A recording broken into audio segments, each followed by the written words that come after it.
Good afternoon. Welcome to the NPFL Outlook, episode 5. My name is Adeyemi Adesonya. Big thank you to everybody that's joined us from the inception of this program. You should look at what's scrolling down on your screen. That is my tip link. So if you like what I'm doing, please feel free to tip me and just show your some kindness and tipping for what I'm doing. So today on the show, I'm not alone. I never do this alone, even though the network frustrates me at times to almost do it by myself. I have Omodia in the studio with me. Omodia, welcome. Omodia, are you there?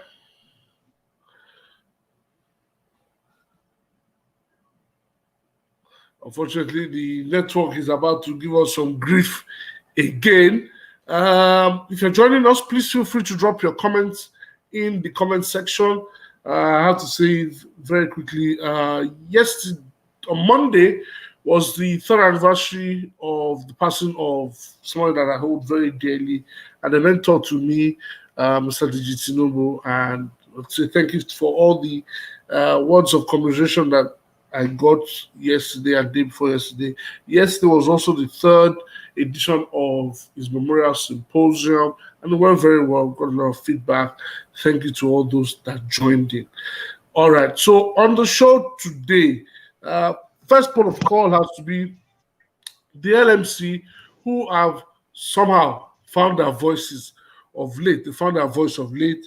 They brought out a pronouncement, set up a committee on the COVID-19 issues and the issues of lack of testing. Hopefully, we will get a semblance of the direction they are looking to go with that. I think it's important. I think it's something that the LMC and the Football House have been very, very negligent about, and that has to do with testing. I keep praising Aisha Falude and her team for the great work that they're doing in the women's game, trying to ensure that players get tested, officials get tested. In fact, it's gone as far as postponing the league for another month. And so I hope the LMC can learn a lot from the Women's Football League and, take a cue for them. I don't know if I have Omodia back. Omodia, are you back with me? So we're still having issues with the... Yes, I'm here. Okay, Omodia is here. Omodia, welcome to the show. Thank you for having me. Okay, so let me quickly take you on the issue of lack of testing in the NPFL. All of a sudden, last week, the NFC came out with some pronouncements and the NFF, and they set up a committee to look into the issues of lack of testing in the NPFL. Well, what's your take on that? Come again. Can you say that again, please, Yemi? I said, what's your take on the fact that the NMC has finally found his voice and have taken action by setting up a committee to look into the lack of testing in the NPFL, COVID-19 testing?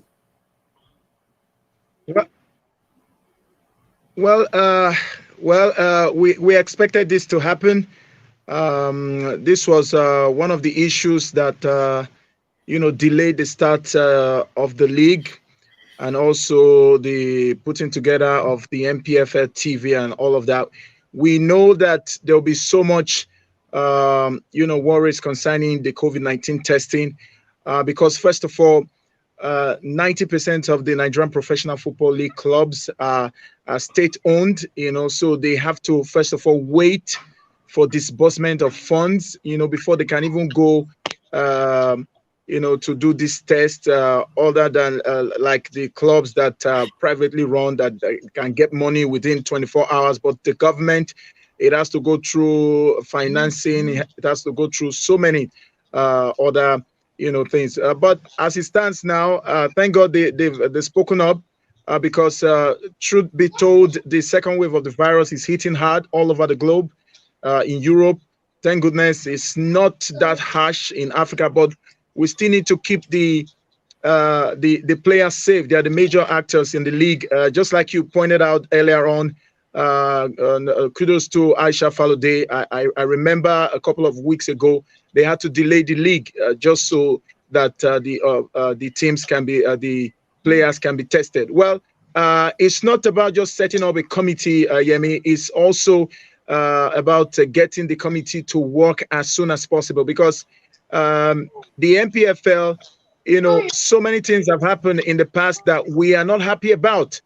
It's not just setting up the committees. You have club sides that before now don't even have doctors, certified doctors, sports scientists in the team. Remember the case of the Nasarawa United, after the death of Martins, the player that died, unfortunately. So and these are in the rule. All these things are in the rule books, but the implementation has always been the problem. So it's not just about setting up the committee, but to work and go to action immediately, because these players need to be safe. Well, it's interesting you mentioned implementation. And let me come. I have Tosin joining us. Tosin, how are you? I'm fine, thank you. Good Although afternoon. where you are is a Sorry, bit dark, can you please go to where there's a bit of light so that we can see your face? Omodia, coming back to you, it's also interesting that the NFC has still not said anything with respect to the crowd that we have in the stadium, despite the fact that the regulation says matches should be played behind closed doors. Oof. Well, I think maybe we have to see a lot of videos for that. You know that abroad we still have over 300 people, or 200 to 300 people still make the match day in the stadium. You have to talk of the journalists that will cover the game. You have to talk of the ground men. You have to talk about the teams, and their backroom staff and all of that. But I think it's still safe. We don't have Are we comparing ourselves crowd. now? We are not, but I'm trying to establish something here. We are not. Now, we are not as bad in terms of the pandemic in Nigeria compared to Europe. Okay. I'm not trying to undermine, the impact of the pandemic on sports, but here's my take. Now, in Nigeria, we still have we have a good number of cases, that have recovered. I'm just trying to establish something. Don't get me wrong. So if we can have just a few amount of people, I don't think it would be a bad idea if we can really work around it, because before the second wave, Yemi, in November, October, we had fans, 2,000 fans back at stadiums, even in England, in Europe, so there's still the COVID-19 protocol still in place, that no fans, but I don't think this is a big issue for me. Honestly, I don't think it's a big issue, because we still watch the NPFL matches on the NPFL TV. I've not really seen crowds at the stadium. The handful of people that are there, the handful of people that are there, I don't think it poses any threat. You don't think so? Well, it's good to have a divergent view, that you don't think that the crowd that we're seeing in stadium like Aba, even Agege, Akwa Ibom, certain locations. Also, the LMC have also issued sanctions to Aqua United. And it's interesting, Aqua United had the guts to accost the match referee after the game after their loss to Heartland away from home. They accosted the referee. Kennedy Boboya has been banned for one match, and Aqua United has been fined 3 million naira in total for the incidents after the match, which they lost. Heartland defeated them, I think, 2-1 or so. And I'm going to say this. The LMC should take note of this. Boboye has been banned for one match. What that means is that Boboye should be sitting in the stands, to observe his ban or be away from the stadium as a whole. Now, there's an incident that happened a few years back, and that's why I said I'm mentioning this. Kenny Boye, I think he was in charge of, I think it was Plateau United at the time. He was banned for a match or maybe two matches, and the Plateau United came to Agege to play. And Boboye obviously was sitting in the stand, but you know how close the stand is to the pitch in Agege, right? He came down and came to the barrier, and was talking to the people on his bench. Nothing happened. A few journalists made reference to that issue, and nothing happened. And I'm saying, yes, the NMC has taken a good step by taking this step by finding them and all that, but they need to do better in terms of execution of these sanctions. Yeah, I think I said earlier, I talked about implementation. I think that's one thing that the LMC, I think they lack it. I'm afraid to say that they do lack implementation policies, because this is one side of the league that we, journalists, we that follow the league, we've talked about this. Actions of home fans or home clubs. Okay, let's take out the fans now; they are not in the stadium, but it's really worrisome. A club like Aqua United, when I saw the story, I just couldn't believe it, because this is not the first time the sanctions will hit them, and it keeps reoccurring. Now, we talked about also points deduction. I still don't know why the LMC till now are not looking at that direction. They are still saying suspended match points, meaning if you commit same offense, maybe in the next time they will now activate. But I don't think it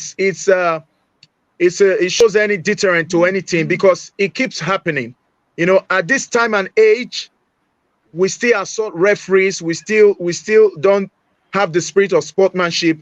I don't think it should be anywhere near football now, considering the fact that we are now in the eyes of the world via the NPFL TV. That's why the big games, I would really love the NPFL, the LMC to be the big games where we can also,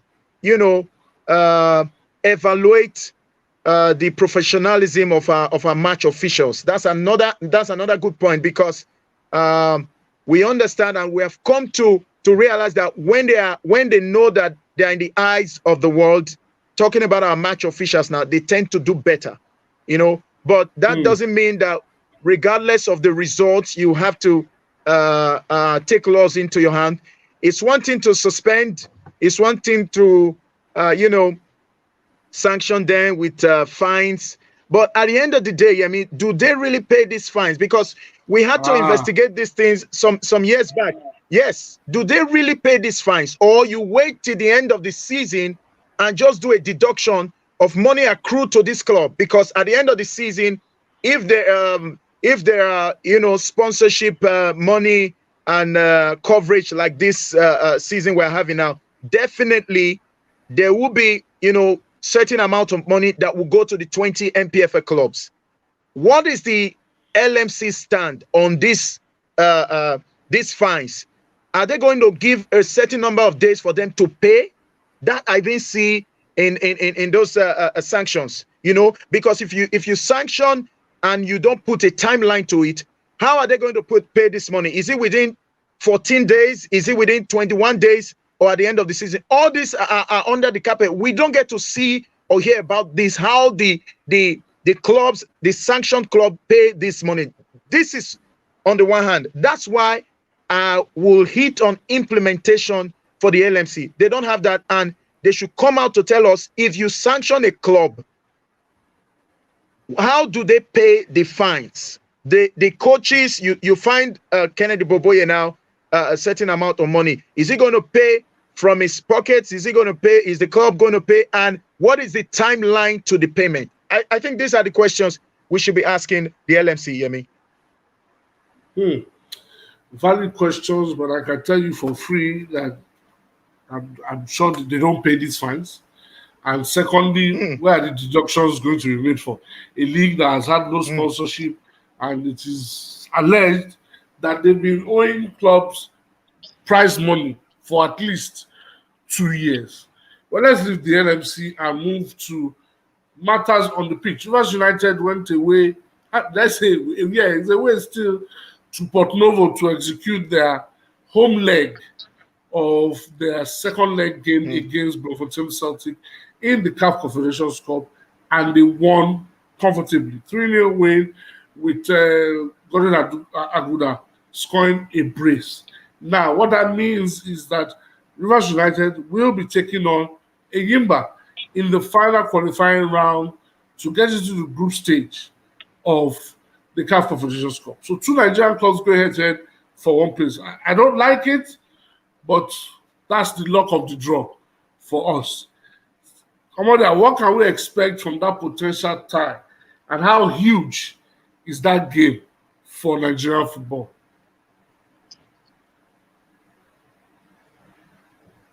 Well, just like you said, Yemi, I don't like it either. I'd wanted, if you ask me, I'd wanted the 2 teams to be in the group stage of the CAF Confederations Cup, but I do not understand, how that draw happened. I'm not trying to insinuate anything, but it was just weird for me upon the number of clubs, in that draw. Rivers United had to draw Eyimba, of course, the draw from the CAF champions, the CAF Confederations Cup. Rivers United, my word, they've been like the team with the most informed players. They are very buoyant in form now. I mean, who else can we attribute this than one of the champions, the league, Stanley Guma? I think by my records, he's the longest serving manager in the Nigerian Professional Football League. He's been with that team for God knows how long now. And I talked about how they recruited very, very well. They did a good buy in the market before the league started, and they got a lot of experienced players. A lot of experience. How Eyimba allowed Theophilus Afelokai to leave, one of the finest hands we have in the league, to leave for Rivers United. How they allowed Ifeanyi Anamena to leave. Now Rivers United had some good players before now, but they really beefed up the team. Now, if you remember, they also got Destiny Ashadi, the Katsina United midfielder, who is very good. I've watched him play a couple of times, and a roving midfielder, very good on the ball. And they have that, and they also have Godwin Aguda now, who is the highest goal scorer for them now in the Confederations Cup, 4 goals. So they are very rich in form now. I'm even worried for Eyimba as it is now. As good as Eyimba, as good as they are in the continent, I'm worried for them. They might lose to Rivers United. Based on current form, Rivers United are way ahead of Eyimba. Fortune Omoniwari, don't forget, is still scoring. Godwin Aguda scoring. And they have a very good set of defenders. Kunle Odulami, very experienced. Their captain, Austin Festus, very experienced. It's a robust side they have. And you can tell from the league how that they are topping. They should be topping, say for the outstanding game they have. They won four games, among the top scoring side in the league. Now they've gotten 8 goals, so they're doing well, but both the continent and of course in the league. So it will be a very tasty affair. I know that a lot of Nigerians are waiting to see that game, Eyimba take on Rivers United in the CAF Confederations Cup final leg to the group stage. And that's where the money is, the group stage. And I know Rivers United will want to take this, take the bull by the horn. I tip them to win. I don't know. They've really improved. I tip them to win. Hear me? So, Amodia, you are sticking out your neck for Rivers United.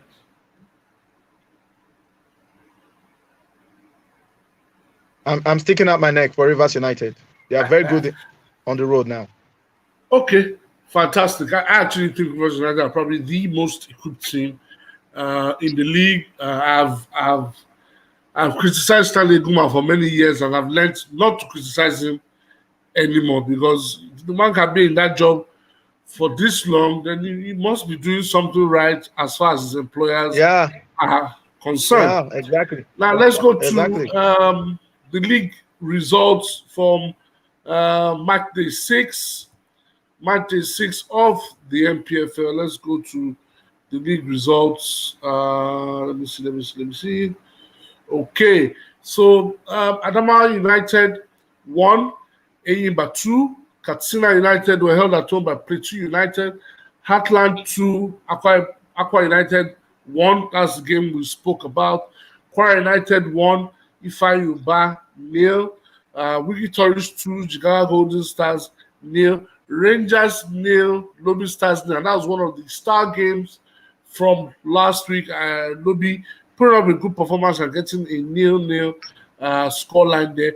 Abia Warriors 0, MFM FC 0. Back-to-back draws for Abia Warriors in the so-called 3-game ultimatum that Imama Amakagongo has been given, and Okigwe is not seemingly the promised land as it is. 2 away wins last weekend. Dakada FC losing at home to Sunshine FC 1-2, and Warri Wolves losing at home to Nasarawa United, who have been fantastic this season. They lost to them 1-2. Let's look at the table. The table at the top is Nasarawa United. They're the only team that are yet to lose. 14 points from 6 games. No, but they've lost. Sorry, but they're totally 14 points from 6 games. Rivers United have 12 points from 5 games. Eyimba are third. Lobby Stars have maintained their 4th spot, and Rangers are 5th. Bottom of the table, the bottom 4, Adamawa United, the 20th, Abia Warriors, Ifeanyi and Atlant occupy the 4 relegation spots, with Warri Wolves, Aqua United just above the relegation places. On this show, Timi Owoye, who is a regular on this show, has told me before that I should not worry about Imama, that Imama will be fine, that since they are moving to Okigwe, everything will be fine. 2 matches now, Amodia, 2 draws. Can we say Amaras have taken a step in the right direction with 1 game more from the ultimatum Imama was given? Or we could just say that Imama is still a dead man walking?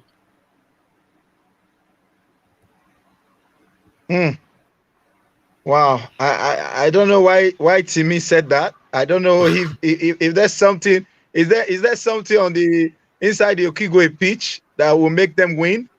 It has to come from the mind, the mentality, of the players. I still don't know why Imama is struggling. I'm trying to pick up the pieces so I can put it together to know why he's not doing good, because he's an experienced coach. He's managed in the league, won the league, played some fantastic football with Rangers International. I remember interviewing him in Lagos some years ago when he came when Rangers had a game against MFM, and he was telling us how that he has been able to put up his philosophy in the game. They played attacking football, and there was one thing he told me, and that really That really got me thinking. I was like, wow, that's such mentality that at the camp where the players stayed, they had to make a replica of the Nigerian Professional Football League and make them see it every day. When they are going to training, they'll put it beside the pitch so they see the cup and say, this is what we want at the end of the season. He told us that, not hearsay. I mean, that's mentality. That's off the field mentality, getting these players to have that winning mentality. This has not happened for him with Abia Warriors. Remember, even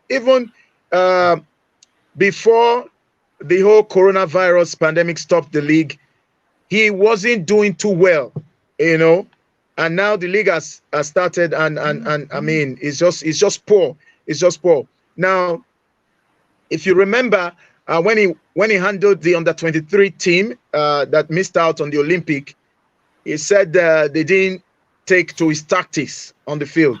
Now, it's one thing to have good tactics, good formation. It's another thing to have the personnel to execute those tactics on the field of play. I think that's what he's suffering. I'm not saying they didn't buy right, but maybe he needs a little bit more time, because how you lose to a Jigawa Golden Stars at home is still a mystery to me. That's totally unacceptable. How they lost, and now they meet Lobby Stars next. They drew Ifeanyi, drew MFM. They couldn't beat MFM at home in Okigwe. So he might just be facing the sack, but I think he has not lost in 2 games now.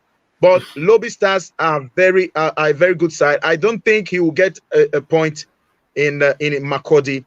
That's for the bottom. Also, Adamawa is not doing well. Then for the top, let me quickly go to the top because of time.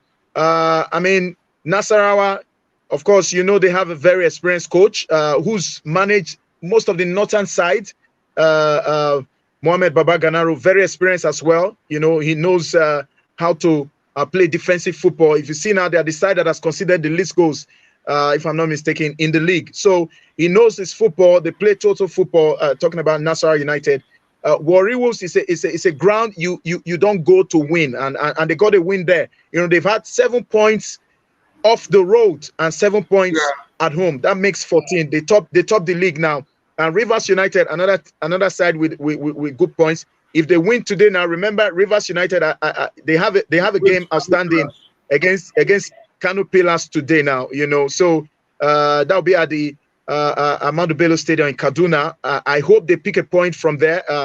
I don't know. Kano Pillars sitting in 10th position and not doing so well. They changed managers, and they still have the crop of some of the experienced players. And I think I find this Chinedu Ike very enterprising. Pairing midfield with the experienced Rabi Ali. They've got Wangwa Yima in the attack. They've got Ibrahim Idris. Some very good players, but how they are sitting in the 10th position. Maybe, when they say new coach, try to put in their own philosophy, their own style of play. Maybe that's what we see these early days. But Kano Pillars is still a force to reckon with. They might not lose today, but they might just get a draw from Rivers United. And Enyimba, well, they have a very good home record. They've won all their home matches, and but they lost their last game, and I don't think that was fair. They should have picked a point away. But if you check out the top 6, you still see, aside Nasarawa United, you find Enugu Rangers. Enugu Rangers still doing well under Salisu Yusuf. If you check the top 6 now, it's the traditional teams. You have Rivers United, you have Enyimba, you have Enugu Rangers, you have Nasarawa United. So they are still the traditional teams that occupy those top positions. So it's interesting to note that the league is already very competitive, and we hope it stays this way while we watch it from the NPFL TV. All right. So if you're just joining in, please remember to drop a comment in the comment section. We'll take your comments as we go on. So let's go to so like you said, Kano Pillars host Rivers United today, and it's important that we state that Rivers United, with a win, will go top of the table, and that is what they'll be going for. They'll be looking really good playing some really good football and scoring goals. Goals have been increasing in the NPFL over the last 2 weeks, and that is what we want to see. We want to see more goals. Now, let's go on to the fixtures for this weekend. Let's see where the big results will come from.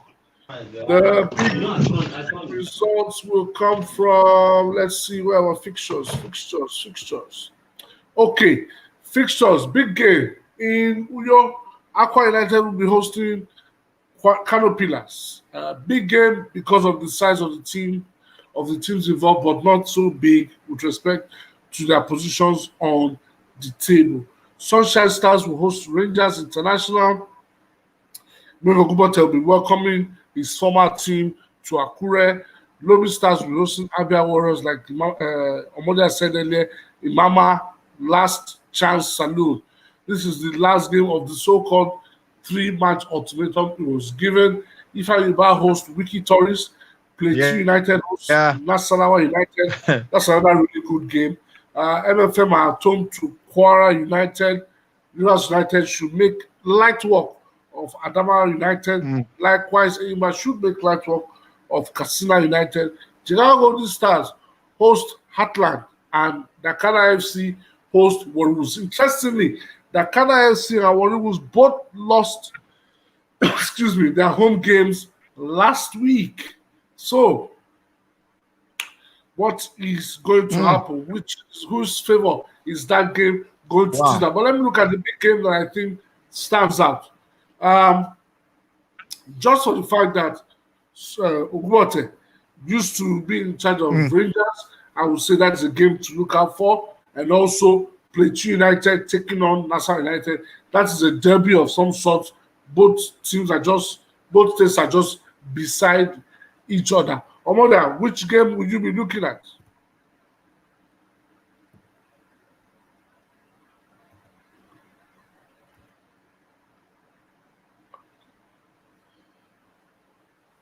Omoda, are you there? Can you hear me? Big game. Omoda, which game would you be looking at? I think I've lost Omoda there. Okay, so as I was saying, it would be nice to see how Plateau United turn up against National United. Both teams are close geographically, close to each other. So on the basis of that, that's a big game. It's a bit of a local derby. We'll see how that goes. Somebody are back. Yeah, back. I'm here now. Okay, so which game will you be playing attention to? I think the biggest, the pick for me will be Rangers Sunshine. Of course, you mentioned it. Ogumbote has, had some time at Rangers, and also they love him at Sunshine. Took the team to the CAF Champions League some time ago. That's Sunshine Stars. But Sunshine Stars, they always have this in-house issues. They always have that in-house issues of non-payments and all of that. That's one thing that they always suffer from every season. I hope they can put that in check so the players can really go for it. But that would be the pick of the pack for me. Rangers doing well now. Also, they are among the top 6 teams now in the NPFL. They still have some good players there, still experienced players, and Israel Abba is one attacker. And of course, Israel Abba. Also, they got him from Sunshine. So it will be an interesting, it will be an interesting match to see. Benebu is also there. The Bright Oyendikachi is also still at Enugu Rangers. Unfortunately, they lost what's his name now? They lost the other Ifeanyi George, to the cold hands of death just last year. And they still have some exciting players. I think that's the pick of the pack for me. Then the Dakada and the Warri Wolves, now 2 teams that not too far from each other. Delta State, just a few hours drive from Akwa Ibom. and they both lost, like you said. So it will be a very, very tough affair because they want to pick up the points. Dakar, one team that I really like. I like the way they play. Before the pandemic took over, they stopped the sports and football. They were really doing well in the Nigerian Professional Football League. Everybody was talking about Dakar. How they even were getting more reviews than the so-called The senior local brothers. rivals. Yeah. Aqua United. Aqua United. Remember, they played a draw with Aqua United this season. So those are the games I'll be looking at that will be really tough. Enyimba should get a win. Also, Nasarawa United, they'll be at home now. They won away. So they'll be at home now, and they have a good record. They have not lost at home this season. So Nasarawa, I think by the end of match 7, they might still be topping. That's how I wait to play to United. They are away. So okay. Nasarawa away. Okay. So that should be a tough one. Hopefully, well, for Plateau, of course, they not. Yeah, Plateau, they've lost a lot of form, a bit of it. I think that started when the whole saga of cutting the player's salary after that first loss. You remember what happened? It caused a lot of controversy. Before they had to psych up the players, because I don't know where that happens. A season of 38 games and the players lost just one game, and you decide to have their salaries. It was very unheard of for me. But the players have been psyched up now. I think they'll be picking up the points. But against this Nasarawa United side, I doubt if they can get maximum point. They are very close. Lafia to Jos. You remember, They are very, very close, North Central. So that's another good game. That's another good game to look out for on Sunday. Yes, that's another big game to look forward to on Sunday. Interesting that one day I mentioned Israel Abia, who on my podcast I actually mentioned on 90 and Little Extra, I mentioned the circumstances to which he moved from Sunshine to Rangers. It'll be interesting to see what influence and what impact he has in that game. As we round up now, we've covered all the matches. Omodia, please look at the fixtures and tell me, where do you think a surprise will come from? Can you come again, please? Where do you think we can get a surprise? Where would the surprise come from? Yeah. I didn't get the question, Yemi. Can you? I said from the fixture list for this coming weekend, where do you think a surprise will come? I can hear you, Omodia. Can you hear me? Oh, okay. Yeah. Where do you think a surprise will come from? For that, I think the surprise will come from. I think it will be the Plateau United Nasarawa game. Nasarawa might just extend their unbeaten streak because they have not lost, and it might just happen this weekend. Then another surprise will be the Rangers Sunshine Stars game. Remember, Sunshine Stars also picked up an away win. So that's to tell you that they have really gathered momentum. The philosophy of Gbenga Ogumbote is beginning to sink, and of course, I'll be expecting fireworks from that game. A surprise, actually, just to cut the wings of Rangers. So Omodia has focused his attention and said that he believes that the surprise will come from Nasarawa going away to Plateau and getting a result, and Rangers go to Sunshine to get the result as well. So next week we'll look at that and see if Omodia is right. So as I always say, watch what is scrolling down on your screen.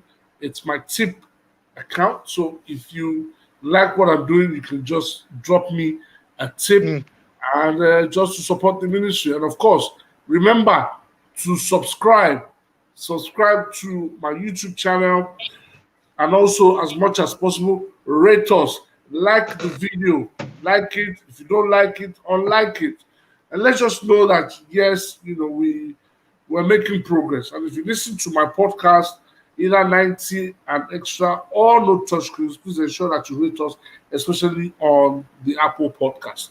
So, Omodia, any parting shots?